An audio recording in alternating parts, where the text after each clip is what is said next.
Summu darling. ఇంకా అందరి గురించి చెప్పాలని ఉంది, కానీ these people are my favourite. నాకు చాలా కనెక్ట్ అయిపోయారు, లైక్ అ ఫ్యామిలీ మెంబర్స్ లాగా.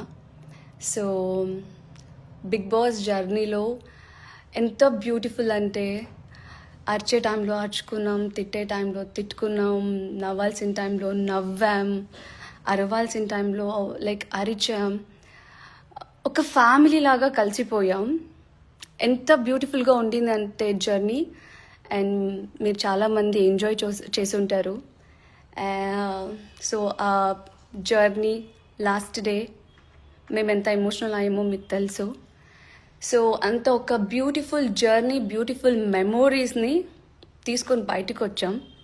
బయటకు వచ్చి చూస్తే హౌస్లో జరగడం కన్నా హౌస్లో జరిగిన ఒక బ్యూటిఫుల్ మెమొరీ అండ్ ఎప్పటికీ గుర్తుండిపోయేలాగా ఉంటే బయట అసలు అర్థం కావట్లేదు వాట్ ఈస్ హ్యాపెనింగ్ అనేది.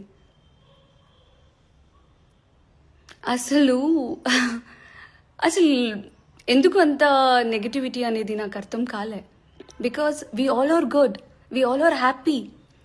ఎవ్రీ సిచ్యుయేషన్ని, ఎవ్రీ సెకండ్ని చాలా బాగా ఎంజాయ్ చేసాం, చాలా బాగా ఆడాం. అంతా అయిపోయింది, బయటకు వచ్చాం.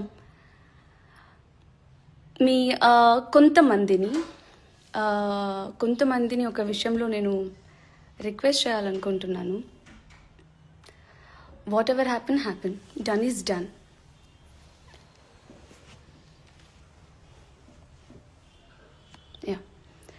Done is done. ప్లీజ్ ఇలాంటి నెగిటివిటీ ఉన్న ఆపేయండి. నేను ఎవరి గురించి మాట్లాడుతున్నానంటే కళ్యాణ్ గురించి.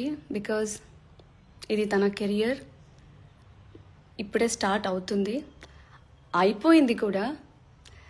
వీలవుతే మనలో ఎంత అవుతే అంత మనం ఒకరికి యూనో ఏమి చెయ్యకపోయినా పర్లేదు, చెడు అనేది అయితే వద్దు. ఎందుకంటే ఇది ఒకరా కెరియర్.